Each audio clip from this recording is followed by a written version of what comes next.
अस्सलाम वालेकुम dear students. आज हम इस लेक्चर में मेंडल्स के दो लॉ या जिनको जेनेटिक्स के लॉज कहते हैं वो डिस्कस करेंगे। तो फर्स्ट ऑफ ऑल हम डिस्कस करते हैं लॉ ऑफ सेग्रीगेशन। इसकी डेफिनेशन को अगर हम देखें, this law states that during gamete egg और sperm formation the two alleles of a gene get separated. कि अगर एक जीन है या एक ट्रेट है जिसको एक जीन कंट्रोल कर रहा होता है, उसकी दो अलील्स होती हैं, जिस तरह capital T and capital T टाल को एंड स्मॉल टी डवार्फ को। तो इस तरह ये एक और ये एक, ये प्योर अलील्स हैं।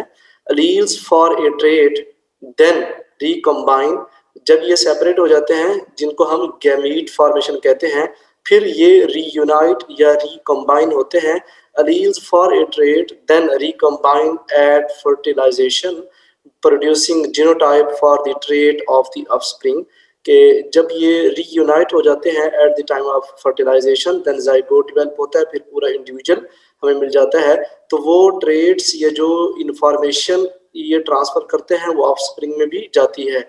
एग्जांपल मोनो हाइब्रिड क्रॉस, इसको हम एक क्रॉस की मदद से देखते भी हैं कि किस तरह एक मोनोहाइब्रिड क्रॉस हुआ तो किस तरह ये जो मेंडल की डेफिनेशन है लॉ ऑफ सेग्रीगेशन की या फर्स्ट लॉ ऑफ इनहेरिटेंस की, किस तरह ये इसमें दो अलील्स जो हैं और एक जीन के वो सेपरेट होते हैं, फिर उसके बाद रिकम्बाइन होते हैं at the time of fertilisation, फिर देन एक इंडिविजुअल या जाइगोट फॉर्मेशन बन जाती है। Application of law of segregation for a homozygous parents, जब दोनों ही पेरेंट्स होमोजाइगस हों तो फिर किस तरह से बनता है कि the two gamete will be similar pure alleles, जिनको हम pure alleles कहते हैं। ये सिमिलर है कि जिस तरह टाल के लिए ये डवार्फ के लिए है तो इनकी गैमीट फॉर्मेशन होगी। ये कैपिटल टी दो गैमीट बने, इसमें से भी स्मॉल टी दो गैमीट्स बने। अब इनमें से एक का चांस है दूसरे के साथ मिलने का। फॉर हेट्रोजाइगस पेरेंट्स के लिए किस तरह से होते हैं, जैसे कि capital T small T will one dominant अलील, इसमें ये जो कैपिटल टी है ये डोमिनेंट है और जैसे कि ये शो हो रहा है, एंड वन जो है वो रिसेसिव अलील है स्मॉल टी। तो इस तरह इसके गमीट्स एक डोमिनेंट बनेगा एक रिसेसिव बनेगा। These gametes are pure for that particular allele, therefore law of segregation is also called law of purity of gamete। के लॉ ऑफ सेग्रीगेशन का जो सेकंड नेम है वो law of purity of gametes इनकी वजह से भी है कि ये प्योर हो जाते हैं, डोमिनेंट अलग हो जाते हैं, रिसेसिव अलग हो जाते हैं दोनों ही पेरेंट्स। अब अगर इसकी हम एप्लीकेशन की बात करें, application of the law of segregation किस तरह से है, इसको अगर हम डिस्कस करना शुरू करें कि इसकी जो थ्योरेटिकल है फॉर्मेशन या इसको जो एक बायोलॉजिकल उसमें फिनोमेना में मेंडल्स ने एक स्टैटिस्टिकली या एक थ्योरेटिकली इसको पेश किया था, वो किस तरह से किया था। जैसे कि हमारे पास हेट्रोजाइगस पेरेंट्स है दो, एक टाल है एंड डवार्फ है। टाल की जो जीनोटाइप्स है हमारे पास हैं दोनों ही हेट्रोजाइगस पेरेंट्स। हेट्रोजाइगस मींस के टाल एंड डवार्फ टी, टाल जो कैपिटल टी है टाल को और डवार्फ जो है स्मॉल टी को, लेकिन ये है दोनों हेट्रोजाइगस पेरेंट्स। हेट्रोजाइगस मींस कि जिसके अंदर डोमिनेंट भी है और डवार्फ या रिसेसिव भी है, इसमें अंदर भी डोमिनेंट भी है डवार्फ भी है। जिस तरह ये हम शो करा रहे हैं कि ये कैपिटल टी स्मॉल टी एक पेरेंट्स के गमीट्स है, कैपिटल टी स्मॉल टी दूसरे पेरेंट के गमीट है। तो इस तरह उसको पुनेट स्क्वायर या चेकर बोर्ड के जरिए सॉल्व किया। तो इस तरह कैपिटल टी का इधर कैपिटल टी के साथ इंटरेक्शन हुआ, जिस तरह हमने बताया था कि दोनों जो उसकी अलील्स हैं एक ही जीन्स की, जिस तरह कैपिटल टी स्मॉल टी है सेपरेट हो गई।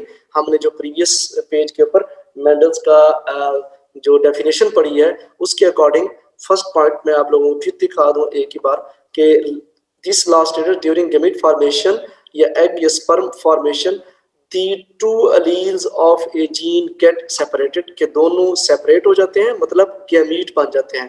गैमीट बनने के बाद हर एक उसमें से दूसरे के साथ मिलता है, रिकम्बाइन होता है at the time of fertilisation, then एक पूरा इंडिविजुअल बनता है। तो इस एग्जांपल में यही हो रहा है कि ये मेल गैमीट ये अलग अलग हो गए, देन रीयूनाइट हो गए। कैपिटल टी के साथ भी चांस है और कैपिटल टी का स्मॉल टी के साथ भी चांस है। जब इस तरह से चांस बनेंगे तो ये एक मोनो हाइब्रिड क्रॉस डेवलप हो जाएगा जिसकी phenotypic ratio 3:1। Phenotypic ratio means ये भी टाल है बट होमोजेगस, ये भी टाल है, हेट्रोजेगस ये भी टाल है, हेट्रोजेगस ये डवार्फ है। तो इस तरह 3 जो है फिनोटाइपिकली टाल होंगे और एक जो होगा ये डवार्फ होगा। इस तरह मेल गमीट्स भी 1-1 मतलब एक अलग बना, एक अलग बना, प्योर गमीट्स के एक डोमिनेंट बना, एक रिसेसिव बना। इसमें भी फीमेल गमीट्स जो दूसरा पेरेंट्स था उसके भी इस तरह से एक अलग बना, एक अलग मतलब एक डोमिनेंट एक रिसेसिव। तो इस तरह जीनोटिपिकली जो इसके रेशियोज हैं वो आएंगी 1 की कैपिटल टी होमोजेगस है 1, और कैपिटल टी स्मॉल टी 2 है, ये एक अलग है, 1:1 रेशियो आएगी। टोटल 4 बने हैं, 4 में से फिनोटाइपिक रेशियो 3:1 है, जीनोटाइपिक रेशियो 1:1 है। अगर इसको जो सेकंड लॉ है उसकी तरफ हम जाते हैं कि लॉ ऑफ इंडिपेंडेंट असॉर्टमेंट्स। कुछ साइंटिस्ट ये भी रिपोर्ट करते हैं कि मेंडल के 3 लॉ थे। लॉ ऑफ डोमिनेंस हमने प्रीवियस लेक्चर में डिस्कस कर लिया था, लॉ ऑफ सेग्रीगेशन जो था वो हमने अभी इसी ही लेक्चर में डिस्कस किया है, लॉ ऑफ इंडिपेंडेंट असॉर्टमेंट्स नेक्स्ट इसी ही लेक्चर में अब हम डिस्कस करने जा रहे हैं। तो इस तरह अगर 3 लॉज की बात करें तो law of dominance, law of segregation, law of independent असॉर्टमेंट्स।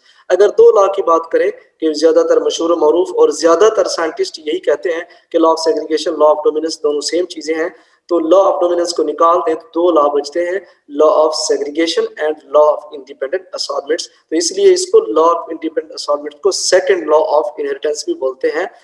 इस लॉ की जो डेफिनेशन है, this law states that when 2 pairs of traits are combined, जब 2 जो होंगे पेयर्स ऑफ ट्रेड्स के मतलब 2 ट्रेड्स जब आपस में कंबाइन हो रहे हो इन हाइब्रिड के एक ऑफस्प्रिंग में, या जो 2 मुख्तलिफ जेनेटिकली अनरिलेटेड पेरेंट्स का आपस में क्रॉस हो रहा होगा तो ये मिलेंगे, तो क्या करेंगे, segregation of 1 pair of a character के सेग्रीगेट होगा 1 pair of character is independent of the other pair, तो ये इंडिपेंडेंट हो जाएगा of the other pair. Examples, a dihybrid cross tracks the inheritance of 2 traits और जीन्स, के dihybrid cross में inheritance को ट्रैक किया गया ऑफ 2 ट्रेड्स और जीन्स के, जिस तरह प्योर टाल विद पर्पल फ्लावर के एक ही प्लांट्स है उसके अंदर 2 कैरेक्टर्स को ट्रेस किया या स्टडी किया, कौन कौन से, प्योर टाल के टाल को विद पर्पल फ्लावर दोनों डोमिनेंट्स हैं। इसका जो दूसरा पेरेंट्स था उसके अंदर इसका कंट्रास्टिंग कैरेक्टर था टाल का डवार्फ, पर्पल का था वाइट, तो लिहाजा उसके 2 या पेयर ऑफ कैरेक्टर्स, या इस तरह हमने पढ़ा है 2 pairs of traits, dwarf with white flowers के डवार्फ का वाइट फ्लावर के साथ किस तरह से ये आगे जाके क्रॉस होता है, तो क्या होता है।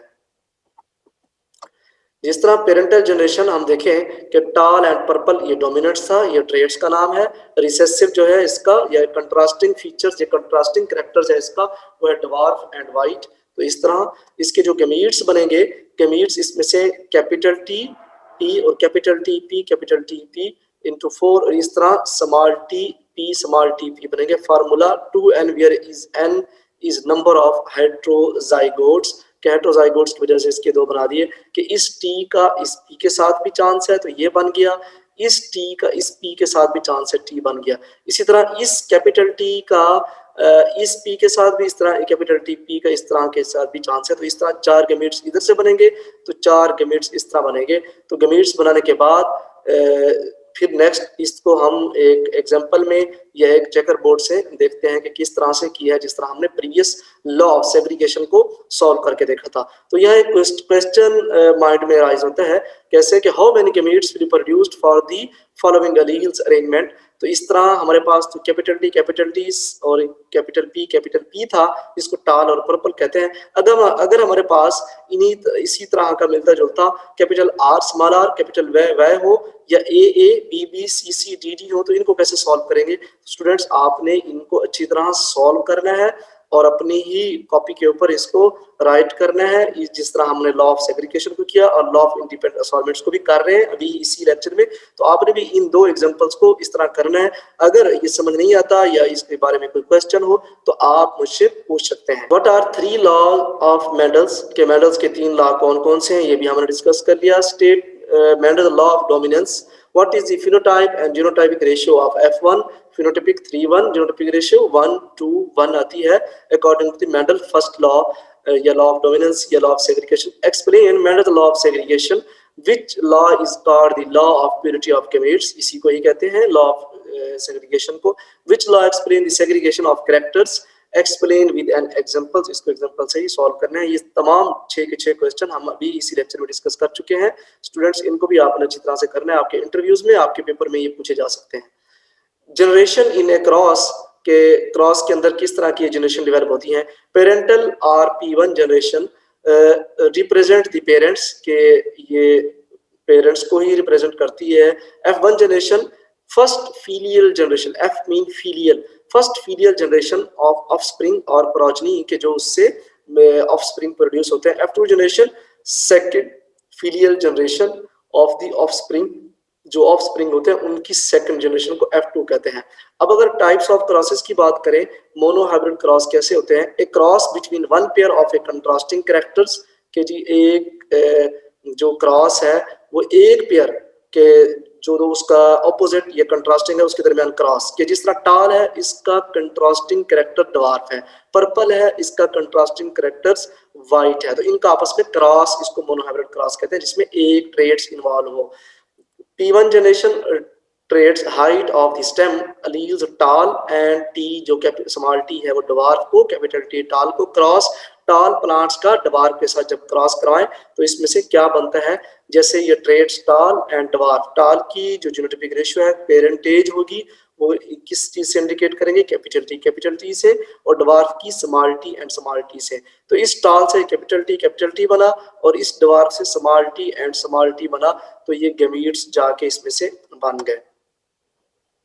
नेक्स्ट इसके बाद इसी तरह हम इसको अगर देखें उसमें पुनेट स्क्वायर में या उसमें हम देखें इसको चेकर बोर्ड की मदद से, तो ये पेरेंट्स वन का क्रॉस प्योर फीमेल गैमीट्स, जिसको फीमेल हमेशा इधर आता है इस साइड पे और मेल इधर साइड पे आता है, कैपिटल टी, और ये डवार्फ पेरेंट्स था मेल स्मॉल टी। तो इस तरह इसके साथ जब होगा तो कैपिटल टी स्मॉल टी आएगा, तो इस तरह इसके साथ भी capital T and small T आएगा। तो इस तरह टी का इसके साथ होगा तो लिखेंगे पहले कैपिटल टी को, कैपिटल टी स्मॉल टी, तो इस तरह इस टी का इसके साथ capital T small T. F1 generation genotype capital T small T, phenotype टाल, रेशियो 4:0, तो मीन सारे के सारे टाल हैं। फिनोटिपिकली जीनोटिपिकली भी सारे एक जैसे हेट्रोजाइगस हैं। तो इस तरह जब हम क्रॉस करवाएं मेल डवार्फ का फीमेल टाल के साथ, मतलब एक पेरेंट्स टाल हो और दूसरा पेरेंट्स डवार्फ हो, जो उनका कैरेक्टर्स है कंट्रास्टिंग हो, आपस में एक दूसरे से ऑपोजिट हो, तो रेशियो जो होती है 4:0 आती है। 4 मींस एक जैसे, 4 के 4 एक जैसे आते हैं। जैसे देख लें इधर, ये भी इस तरह से है, ये भी एक जैसा है, ये भी एक जैसा, चारों एक जैसे हैं, तो जो जीनोटाइपिक रेशियो 4 आती है और फिनोटाइपिक रेशियो भी 4, सारे एक जैसे, ऑल एलाइक। अगर हम बात करें रिव्यू ऑफ P1 क्रॉस के, इनका अगर हम देखें जो अभी हमने डिस्कस किया कि F1 जनरेशन इसके ऑफस्प्रिंग हेट्रोजाइगस ऑल एलाइक, के सारे हेट्रोजाइगस थे। हम प्रीवियस इसमें देख लें कि सारे के सारे हेट्रोजाइगस हैं और सारे एक जैसे हैं। तो इस तरह F1 जनरेशन सारे एक जैसे, और जीनोटाइप इसकी रेशियो 4, और इस तरह फिनोटाइपिक रेशियो सारी 4 और ऑल एलाइक सारे एक जैसे ही हैं।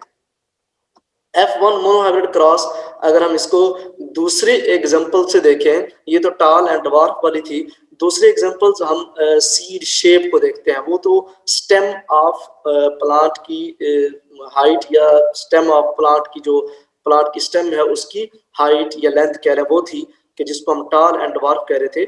इस तरह सीड शेप को देखें अगर, round and wrinkled, capital R and small R, तो ये हेट्रोजाइगस हैं दोनों। उस एग्जांपल्स में होमोजाइगस थे, इसमें हेट्रोजाइगस है। राउंड की जो है ये देख लें, round capital R small R, और इस तरह round and wrinkled seed, round ये और स्मॉल आर ये। तो इस तरह जब इसकी बनेगा चेकर बोर्ड तो इसमें मुख्तलिफ आएंगी, कैपिटल आर स्मॉल आर, इस तरह कैपिटल आर स्मॉल आर। ये रिंकल्ड सीड आर है, ये हेट्रोजाइगस, और राउंड ये कैपिटल आर राउंड को शो करता है और डोमिनेंट है। तो मींस हमने हेट्रोजाइगस पेरेंट्स था, दोनों तरफ से राउंड था, राउंड का राउंड के साथ क्रॉस कराया। प्रीवियस एग्जांपल्स में टाल का डवार्फ के साथ, अब राउंड का राउंड के साथ, बट हेट्रोजाइगस है। तो मुख्तलिफ रेशियोज आती हैं कि इस तरह हमारे पास रेशियो आई F1 जनरेशन में, देन F2 जनरेशन में 1:1, phenotypic ratio 3:1, round seed wrinkled seed, तो एक रिंकल्ड आ गया। तो देख लें इसमें तो लॉ ऑफ इंडिपेंडेंट असॉर्टमेंट्स में भी इस तरह ये अलग से जाके हो गया, सेग्रीगेट हो गया। लॉ ऑफ सेग्रीगेशन के तहत देखें तो ये अलग थे, रीयूनाइट हो गए, रीयूनाइट होने के बाद फिर उस तरह का इंडिविजुअल बन गया जो उनकी पेरेंटेज में था, ऑफस्प्रिंग प्रोड्यूस हो गया। Review of F1 cross heterozygous, जिस तरह इस प्रीवियस एग्जांपल में हमने उसको रिव्यू किया था, हेटरोजाइगस का हेटरोजाइगस के साथ क्रॉस, फिर F2 जनरेशन में ऑफस्प्रिंग है। होमोजाइगस ये डोमिनेंट है, ये 25% या 1 आया है, और ये 50% के टोटल 4 बने थे, 4 में से 2 इस तरह के आए थे, कैपिटल R स्मॉल r 50%, और homozygous recessive small r small r 25%। तो हमारे पास एक इस तरह से आया है। तो जीनोटाइपिक रेशियो में हम कह सकते हैं 1 to 1 या 25% ये, 50% ये, 25%, टोटल 100% हो गया। फिनोटाइपिक रेशियो 3:1, 3 मींस ये देखें ये भी हमारे पास राउंड, ये भी हमारे पास राउंड है, लेकिन रिंकल्ड के अंदर इसके अंदर अलील्स मौजूद है, लेकिन ये डोमिनेंट की वजह से राउंड ही शो होगा फिनोटिपिकली। यहाँ स्मॉल आर रिसेसिव है तो ये रिंकल्ड ही शो हो जाएगा। तो ये 1 है और ये 3 है, 1 ये 2 इस तरह से होते हैं। तो यहाँ लिखा नहीं 2 होते, 2 ही हैं।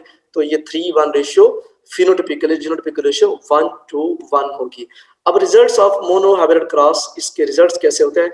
इनहेरिटेबल फैक्टर्स और jeans are responsible for the transfer of all heritable characters। कि इसके मोनोहाइब्रिड क्रॉस के रिजल्ट्स क्या होते हैं कि ऐसे फैक्टर्स जो इनहेरिटेबल होते हैं, ये genes responsible for the transfer of all heritable characters. कि जिस तरह पीछे से हमने क्रॉस करवाया था दोनों ही उसका राउंड एंड रिंकल्ड का, बट हमारे पास रिंकल्ड आ गया था, क्यों? उसकी अलील्स मौजूद थी, तो जीन्स मौजूद थे, वो हेरिटेबल फैक्टर्स हैं। Phenotype is based on genotype, जो फिनोटाइप हमें नजर आ रही है उसके अंदर उसका जेनेटिक कॉन्स्टिट्यूशन भी मौजूद होता है और जीनोटाइप के ऊपर डिपेंड करती है, चेंज हो सकती है। Each trait is based on 2 genes, 1 from mother and 1 from father, जिसको हम अलील्स कहते हैं, alternative form of gene. True breeding individuals are homozygous, जो ट्रू ब्रीडिंग है इंडिविजुअल्स वो होमोजेगस हैं कि उनके अंदर डोमिनेंसी होती है, या रिसेसिव वाला फिनोमेना मौजूद होता है कि दोनों अलील्स एक जैसी होती हैं, उनको ट्रू ब्रीडिंग का नाम दे रहे हैं। क्वेश्चन यहाँ हमारे माइंड में अराइज होते हैं इस लेक्चर को डिस्कस या अंडरस्टैंड करने के बाद। What is a true breeding P line, कि ट्रू ब्रीडिंग पी लाइन क्या होती है, जो कि होमोजाइगस होती है। State one difference between a pure breed and A hybrid, के हाइब्रिड के अंदर हेटेरोजाइगोसिटी हो जाती है, इसके अंदर इस तरह से नहीं होती। What is a mono hybrid cross, जिसमें एक ट्रेड्स हो, पेयर ऑफ जीन्स हो। व्हाट इज P1 जनरेशन, जो कि पेरेंटल 1 या पेरेंट्स की होती है। What is the genotype and phenotype ratio in an F1 generation of mono hybrid cross. तो ये डिपेंड भी करता है, वरना या आमतौर पे जो जनरली जिसको कहा जाता है 3:1 रेशियो होती है फिनोटाइप, और जीनोटाइप रेशियो होती है 1:1, और ये पेरेंटेज की जेनेटिक कॉन्स्टिट्यूशन के ऊपर डिपेंड भी करता है, चेंज भी हो सकती है। Explain the result of A mono hybrid cross, तो हमने इस प्रीवियस पेज के ऊपर इसको डिस्कस कर भी लिया है। अब डाई हाइब्रिड क्रॉस भी होता है कि जिसमें मेंडल्स के लॉज जो हैं फॉलो कर रहे होते हैं, उसकी एग्जांपल क्या है, या डाई हाइब्रिड क्रॉस किस तरह से होता है। Inheritance of 2 genes taking 2 characters into account, कि ऐसा इनहेरिटेंस कैरेक्टर जिसके अंदर 2 जीन्स हों, तो उसमें इस तरह से होता है। डाई हाइब्रिड की क्रॉस की अगर हम बात करें तो इसमें inheritance of 2 genes taking 2 characters into account के ट्रेड्स, जिस तरह pure tall and purple flowers, pure dwarf and white flowers. जिस तरह पर्पल और टॉल को हम कैपिटल टी और capital T, capital P dominant traits इस तरह शो करते हैं। Dwarf, white flower, small T recessive को शो करते हैं। जनरेशन 1 कैपिटल टी पी, तो इसमें ये वाले गैमेट्स बनेंगे, तो इसमें ये वाले गैमेट्स बनेंगे। तो इन गैमेट्स को हम एक को दूसरे पे रख देंगे चेकर बोर्ड पे, और इस तरह हम ये शो हो रहा है आपको F1 डाई हाइब्रिड क्रॉस में। ये फीमेल पेरेंट्स के जो गैमेट्स बने हैं, प्रीवियस स्लाइड्स के ऊपर हमने देखा भी है कि ये देखें, तो इस तरह इसके ये गैमेट्स बने हैं और इसके ये वाले गैमेट्स बने हैं इस तरह से। तो जिस तरह ये हमारे पास है कि F1 जनरेशन में जीनोटाइपिक रेशियो 16 है, कि 16 बने हैं, और हेटेरोजाइगस टॉल एंड पर्पल, और फिनोटाइपिक रेशियो भी 16 बने हैं। जब एक पेरेंट्स इस तरह होमोजाइगस हो, दूसरा भी होमोजाइगस डवार्फ हो, उनके कंट्रास्टिंग कैरेक्टर्स हो, all toll and purple flowers.